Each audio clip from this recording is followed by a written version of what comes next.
National education consultants association మరియు Adi Shankara university ఆధ్వర్యంలో the biggest education expo in Nellore. Welcome to iDream news. This is Pawan.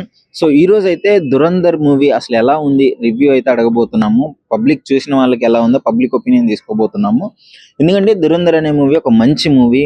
అంటే ఆ దేశభక్తి గురించి, అదే విధంగా టెర్రరిస్టులు ఇలాంటి వాళ్ళు మనల్ని ఏ విధంగా నాశనం చేసినారు, మన ఇండియాలో ఎలాంటి లాస్ కి ఎంత ప్రాణ నష్టం జరిగింది వీళ్ళందరి వల్ల. ఇక్కడ నుంచి మన ఏజెంట్ ఒక అతను వెళ్ళి కరాచీలో, అది ఒక డేంజరస్ సిటీ అన్నమాట పాకిస్తాన్ లో. సో కరాచీ వెళ్ళిన తర్వాత అక్కడ ఏమేం చేసినాడు, ఎలాంటి ఉంది, అలాంటి మొత్తాన్ని అయితే మనకు క్లియర్ గా చూపించడం జరిగింది. కొన్ని రియల్ ఇన్సిడెంట్స్ బేస్ చేసుకొని కూడా ఈ మూవీ తీయడం జరిగింది. సో ఇది ఒక మంచి దేశానికి సంబంధించింది, ఇన్స్పిరేషనల్ మూవీ కాబట్టి సో దాని గురించి మనకి పబ్లిక్ అడిగి తెలుసుకుందాము ఎలా అనిపిస్తుంది అని చెప్పేసి. Hi bro. Hi bro. Bro Dhurandhar movie చూసావా? యా చూసాను. సో నిజంగా ఆ మూవీ చూస్తున్నంత సేపు నాకైతే గూస్ బంప్స్ వచ్చినాయి బ్రో. అంటే నీకు ఎలా అనిపిస్తుంది? చూడడానికి యాక్చువల్ చెప్పాలంటే అది దురేందర్ మూవీ గురించి మాట్లాడాలంటే మన అదొక వార్ సినిమా, మిలిటరీ వాళ్ళు. అది ఏంటంటే 19s లో 20s లో జరుగుతున్నప్పుడు కదా ఇది. యాక్చువల్లీ హిందీలో ఉంది, బట్ తెలుగులో వచ్చుంటే బాగుండేదేమో. మిగతా లాంగ్వేజ్ లో కొంచెం అందరికి బాగా అర్థమయ్యేది. హిందీలో రావడం కొంచెం హిందీలో చూసాను. సో ఎలా అనిపిస్తుంది అంటే దురంధర్ అనే ఒక వ్యక్తి, కరాచీ అంటే అదొక చాలా డేంజరస్ సిటీ. ఎంత క్రూయల్ గా, ఎంత ఇష్టం వచ్చినట్టు చంపుకునే దాంట్లోకి మనోడు వెళ్ళి ఎట్లా ఉంది అంటే ఏం లేదు, ఆ కథ యాక్చువల్లీ మంచి వైలెన్స్ ఉంటది మూవీ. ఇంకా దురేందర్ గురించి చెప్పాలంటే మన హీరో ఉన్నారు కదా, అప్పుడులో ఏంటంటే విలన్స్ ఒక పట్టుకుంటారు మన మిలిటరీ వాళ్ళు. అయితే ఆ స్టోరీ ఇప్పుడు 19s లో 20s లో జరుగుతుంది కదా అనమాట అది యాక్చువల్లీ. అయితే అది అప్పుడులో మన ప్లేన్స్ ని హైజాక్ చేసి మన క్రిమినల్స్ వీళ్ళు పట్టేసుకొని ఉంటారు. యాక్చువల్లీ చెప్పాలంటే వాళ్ళు ఏంటంటే హైజాక్ చేసి మన మిలిటరీ వాళ్ళతో విడిపించుకుంటూ పోతారు. సో ఆ విడిపించిన ముగ్గురే కొంచెం ఏంటంటే ఇవన్నీ దాడులు చేస్తూ ఉంటారు, కారణం అయిపోయి ఉంటారు. సో ఇప్పుడు వీళ్ళని పట్టుకోవడానికి మెయిన్ మన హీరోని కరాచీకి పంపిస్తారు అనమాట. అక్కడికి వెళ్ళి అక్కడ ఇన్ఫర్మేషన్ అంతా తెలుసుకొని మన హీరో వాళ్ళకి ఇంటికి పంపిస్తూ ఉంటాడు ఇన్ఫర్మేషన్ తెలుసుకొని. అంటే చాలా రిస్క్ అనే చెప్పాలి. ఎందుకంటే కరాచీ లాంటి సిటీలోకి పాకిస్తాన్ టెర్రరిస్ట్ ఐఎస్ఐ తీవ్రవాదులు ఉన్న దగ్గరికి మన ఏజెంట్ వెళ్ళి అక్కడ చేసిన డ్రామా, ఆ ఫైట్స్ అంటే ఒక రియలిస్టిక్ గా ఉంటుంది కదా మూవీ. అవును. చూసినప్పుడు మీ ఫీలింగ్ ఏంటి? యాక్చువల్లీ నాకు మిలిటరీ అవ్వాలనిపించింది ఆ సినిమా చూడగానే ఫస్ట్ ఆఫ్ ఆల్. ఎందుకంటే అక్కడ కరాచీలో మాక్సిమం అందరూ తెలుసు కదా, ఎక్కువ క్రిమినల్స్ ఉంటారు. స్క్రాబ్ అంతా అక్కడే ఉంటుంది. సో మన హీరో వెళ్ళి అక్కడ అందరినీ వాళ్ళ విషయాలు తెలుసుకొని అందరినీ మన ఇన్ఫర్మేషన్ ఇస్తూ ఉంటాడు అక్కడ. అక్కడికి అంత క్రూయల్ ప్లేస్ కి వెళ్ళాలంటే హీరో కూడా కొంచెం క్రూయల్ గా ఉండాలి, ఆ మైండ్ సెట్ ఉండాలి. యాక్చువల్లీ హీరో కూడా కొంచెం క్రూయల్ గానే ఉండాలి. కాకపోతే అతను ఇంటెన్షన్ ఏంటంటే ఒక దేశం గురించి కదా, సో అతను ఇది అంటే కనెక్ట్ అవుతారా ఓవరాల్ గా. అల్టిమేట్ గా మనకు కావాల్సింది అంటే దేశం అనే ఆ పాయింట్ లోనే కనెక్ట్ అవుతారు. మనకు దేశభక్తి, ఆ సెంటిమెంట్ అదంతా వర్కౌట్ అయిందా? యా, అంటే కొంచెం మనల్ని ఇచ్చేసినట్టు ఉంటది కానీ ఎమోషనల్ గా, కాకపోతే పర్వాలేదు. సినిమా ఖచ్చితంగా చూడొచ్చు, అందరికీ నచ్చింది. కొంచెం చూస్తున్నప్పుడల్లా మంచి గూస్ బంప్స్ వస్తాయి, సినిమా బాగుంటది. కాకపోతే చెప్తున్నాను కదా, మన తెలుగులో మిగతా అదర్ లాంగ్వేజ్ కొంచెం ఉన్నా బాగుండు. హిందీలో ఏంటి మూవీ చూసి చాలా ఇన్స్పిరేషన్ గా తీసుకోవాల్సిన పాయింట్స్ ఏమన్నా? ఎప్పుడైనా ఎవరైనా వచ్చారంటే వాళ్ళు వేసేయడమే, మన దాకా వదులుకూడదు. ఫస్ట్ మీటింగ్లు పెట్టకూడదు వాళ్ళతో. క్రిమినల్ గా ఉద్దేశించారంటే వేసేయడమే ఫస్ట్ ఆఫ్ ఆల్. అట్లా ఉంటే బెటర్ అంటే. Hi bro. Hi bro. Dhurandhar movie ఎలా అనిపిస్తుంది? చాలా బాగుంది బ్రో. ఈ సినిమా అనేది ఇండియన్ ప్రతి ఒక్కరు చూడాల్సిన సినిమా, యువత. ఈ సినిమా మొత్తం 90s నుంచి 20s లో జరిగిన స్టోరీని బేస్ చేసి తీశారు. ఈ సినిమా మన పాకిస్తాన్ ఇండియా మధ్య జరిగిన స్టోరీ ఇది. ఈ సినిమా చాలా బాగుంది, అందరు చూడాలి. ఇందులో మన 90s లో ఫ్లైట్ హైజాక్ చేసిన దాన్ని బేస్ చేసుకొని తర్వాత మిగతా సంఘటనలో అవన్నీ బేస్ చేసుకొని తీసిన సినిమా ఇది. చాలా బాగుంది, మీరు చూడాలి. అందరూ చూడాలని కోరుకుంటున్నాను. అయితే ఇప్పుడు టెర్రరిస్టులు ఉన్నారు కదా, హైజాక్ చేసినప్పుడు విడిపిస్తుంటారు. విడిపించిన వాళ్ళు చాలా తర్వాత బ్లాస్ట్లు జరిగి ఉంటాయి మన దగ్గర. సో వాళ్ళని ఎలా ఎదుర్కొన్నాడు, కరాచీ వెళ్ళాడు అనేదే కదా స్టోరీ. ఆ మూమెంట్స్ ఎలా అనిపించాయి నీకు చాలా గూస్ బంప్స్ బ్రో. ఆ సినిమా చూస్తే కొన్ని అరాచక సిచ్యువేషన్స్ కూడా ఉన్నాయి. అది చాలా బాగుంటాయి సీన్స్ చూసిన.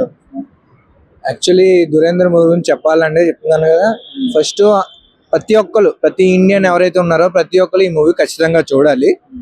కాకపోతే హిందీలో ఉంది, కొంచెం ఇంకో లాంగ్వేజ్ లో ఇచ్చుంటే బాగుండు. ఫస్ట్ ఏంటంటే హీరో క్యారెక్టరైజేషన్ మీద మొత్తం కథ అంతా నడుస్తూ ఉంటది. ఏంటంటే మా హీరో కరాచీ వెళ్ళి అక్కడ వాళ్ళతో కలిసిపోయి నేను అసలు ఇండియన్ అనే డౌట్ రాకుండా మొత్తం నడుస్తూ ఉంటది కథ అంతా. ఒక 2 hours సినిమా మొత్తం ఒక 3 hours అలా ఉంటది. వెళ్ళిపోతారు.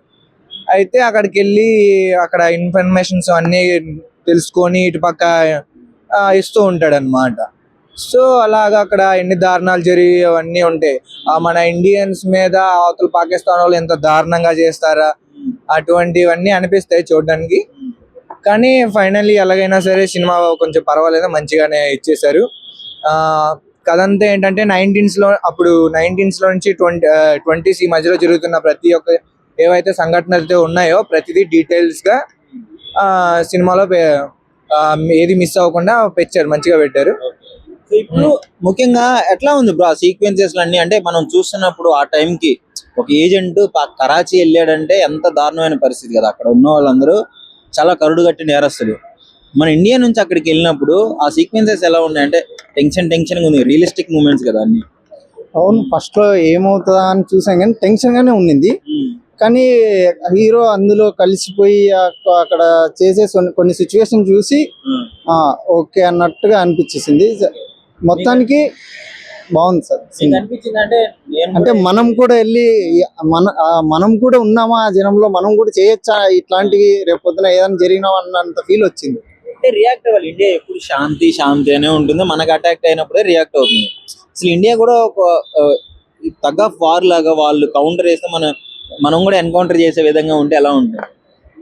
అది ఉంటే ఇంకా బాగుంటుందని కోరుకున్నా. మనం అలా చేయట్లేదు, పేషెన్స్ తో ఉంటున్నాం. శాంతి ఒకసారి అది వదిలిపెడితే పాకిస్తాన్ అంతేగా. అంతేనా బ్రో? అంతే బ్రో. లేదు, యాక్చువల్లీ ఏం చెప్పాలంటే ఏదైనా సరే మన దాకా వచ్చేది కాకుండా వాళ్ళంత దారుణంగా చేసినప్పుడు ఉంచుకొని మన దగ్గర వాళ్ళకి పెట్టి చేయడం కరెక్ట్ కాదు. ఏదైనా తప్పు చేయాలని వాడికి ఇంటెన్షన్ వచ్చిందంటే ఫస్ట్ ఆఫ్ ఆల్ వాళ్ళు అక్కడతో క్లియర్ చేసాం అనుకో, రేపు పొద్దున్న ఎవడైనా చేయాలన్నా ఫస్ట్ భయపడతారు. ఇండియా గురించి ఆలోచించాలంటేనే వణుకు పుట్టేయాలి. అది ఖచ్చితంగా సినిమా చూడండి, ప్రతి ఒక్కరికి నచ్చుతుంది. Hi bro. Bro, Dhurandhar movie ఎలా అనిపిస్తుంది చూసినప్పుడు? అంటే నీకు ఏ విధమైన ఫీల్ ఉంది? దురంధర్ మూవీ ప్రతి భారతీయుడు చూడాల్సిన మూవీ అది. ఎందుకంటే ఇప్పుడు పాకిస్తాన్లోని ఒక కరాచీలో ఉగ్రవాదుల్ని ISIS అనే ఇట్లా కొన్ని సంస్థలు, ఉగ్ర సంస్థలు ఉంటాయి. అవి ఎలాంటి అందులో మన దేశం పైన మనం శత్రువులుగా ఎంచుకొని వాళ్ళు చేసే నీచమైన పనుల్ని ఈ దురంధర్ కాన్సెప్ట్ బాగా చూపించాడు డైరెక్టర్ ఆదిత్య. చూసినప్పుడు నీ ఫీల్ ఏంటి ఒక ఇండియన్ గా? నీకేమనిపించింది ఆ సినిమా చూసినంత చెప్పు పాకిస్తాన్ ఉగ్రవాదుల్ని చంపేయాలనిపించింది నాకు, ఆ ఫీల్ కలిగింది. ముఖ్యంగా రియలిస్టిక్ మూమెంట్స్ కూడా చాలా ఉన్నాయి. వాళ్ళు ఇక్కడ చేసిన బ్లాస్ట్లు, ఇక్కడ ఇండియాలో ఎంతమంది ప్రాణాలను బలి తీసుకున్నారు కదా. సో అట్లాంటి వాళ్ళని మన దురంధర్ అనే వ్యక్తి వెళ్ళడము, ఆ డేరు, ఆ మనోని ఏజెంట్ గా అలా తయారు చేయడము, ఇవన్నీ ఎలా అనిపిస్తుంది? రియలిస్టిక్ ఉందా? చాలా. అంటే జరిగిన ఈ తీవ్రవాదులు ఏదైతే చేశారో ఈ ఉగ్రవాదులు, ఆ కథ ఆధారంగా ఈ దురంధర్ని ఈ డైరెక్టర్ ఆదిత్య చాలా బాగా తీశాడు. అయితే మన భారతీయులు ప్రతి ఒక్కరు తప్పకుండా చూడాల్సిన మూవీ. దురంధర్ గురించి చెప్పాలంటే ఏం చెప్తారు? అంటే మనం ఏం నేర్చుకోవచ్చు? ఇండియన్ యువత ఏం నేర్చుకోవచ్చు అతని దగ్గర? ప్రతి ఒక్కరు యువత మన భారతదేశం కోసం ఏదో ఒకటి చేయాలి. అంటే మనం ప్రపంచ దేశాల్లో మన భారతదేశం అత్యున్నత స్థాయికి ఎదగాలంటే యువత వల్లే సాధ్యం. ఎక్కువ మంది యువత ఉన్న దేశం కూడా. సో యువత ఇలాంటి సినిమాలను ఆదర్శంగా తీసుకొని వాళ్ళు ప్రతి రంగంలోనూ మన భారతదేశాన్ని అగ్రగామిగా నిలిచేందుకు కృషి చేయాలి. సో ఇంకా చూసుకున్నట్లయితే ఈ మూమెంట్స్ అన్ని రియలిస్టిక్ అనిపించంటే ఏదో డ్రామా కోసం పెట్టినట్టుందా? డ్రామా కోసం ఏం లేదు బ్రో. అయితే కొన్ని సీన్లు అయితే goose bumps, fight sequences goose bumps చెప్తున్నా కదా. అయితే నాకే ఒక ప్రేక్షకునిగా పాకిస్తాన్ వాళ్ళని నరికేద్దామనేంత కోపం లేచింది. ఇలా జరిగిందా అన్నట్టుగా కళ్ళకు కట్టినట్టు చూపించాడు డైరెక్టర్. తాలిబాన్స్ కూడా పాకిస్తాన్ వాళ్ళకే సపోర్ట్ చేశారు. ఈ బల్చిస్తాన్, కజకిస్తాన్, కరాచీ ఇవన్నీ ఇండియాని నాశనం చేయడానికి రెడీగా పాకిస్తాన్ కి సపోర్ట్ చేస్తుండే కదా. అవును. ఇప్పుడు తాలిబాన్లు కొంచెం మనకి వేరేలాగా ఉంది కదా. అయితే ఇప్పుడు ఆపరేషన్ సింధూర్ చూసారుగా, మన భారతీయుల సత్తా ఏంటో చూసాము. సో ఇలాగే ప్రతి ఒక్క పాకిస్తాన్ ఉగ్రవాదులు ఈ సినిమాతోన వాళ్ళకి వణుకు పుడుతుంది ఖచ్చితంగా. నా ఒపీనియన్ అయితే ఇదే. 90s టైంలో ఒక 3 టెర్రరిస్టులని హైజాక్ చేసి విడిపించుకున్నారు టెర్రరిస్టులు. అప్పుడున్న పరిస్థితుల వల్ల వదిలేసాము. ఆ వదిలేషన్లో ఒకడు ఈ పహల్గామ్ అటాక్ లో కూడా ముఖ్య పాత్ర ఉంది అని చెప్పి కూడా తెలుస్తుంది. చాలా మంది కామెంట్స్ ఏం చేస్తున్నారంటే అసలు వాడిని అప్పుడే చంపేసి ఉంటే ఇప్పుడు ఇంత దారుణం జరిగేది కాదు అని కూడా తెలుస్తుంది. ఇప్పుడు వాళ్ళు దాడి చేశారు, మన ప్రతి దాడి ఇలా తీవ్రంగా ఉంటుంది. కొంచెం టైం లేట్ అవుతుంది కానీ పక్క అయితే మన ఇండియా ప్రతీకారం తీర్చుకుంటుంది, పాకిస్తాన్ కి తగిన బుద్ధి చెప్తుంది. ఓవరాల్ గా దురంధర్ మూవీ అనేది యూత్ కి, అదే విధంగా దేశంలో ఉన్న ప్రతి ఒక్కడికి ఈ పేట్రియటిజం ఉట్టిపడే విధంగా ఉందంటే పక్క 100% ఉంది. ప్రతి ఒక్కరు సినిమా చూడండి, చూసిన తర్వాత మీ అభిప్రాయం అనేది కంపల్సరీ వ్యక్తపరచండి. కమర్షియల్ కాదు కదా, దేశానికి మంచి అవును, కనెక్ట్ అయింది. మన దేశం కోసం ఎలా రక్షణ చేస్తున్నారు మన సైనికులు, మన యువత ఏం దాని నుంచి ఆదర్శనీయంగా తీసుకోవాల్సిన అంశాలు ఏంటి అనేది బాగా ఉంది ఈ దురంధర్ సినిమాలో. నిజంగా ప్రస్తుతం ఉన్నటువంటి సమాజం దేనికి ప్రయారిటీ ఇస్తుంది?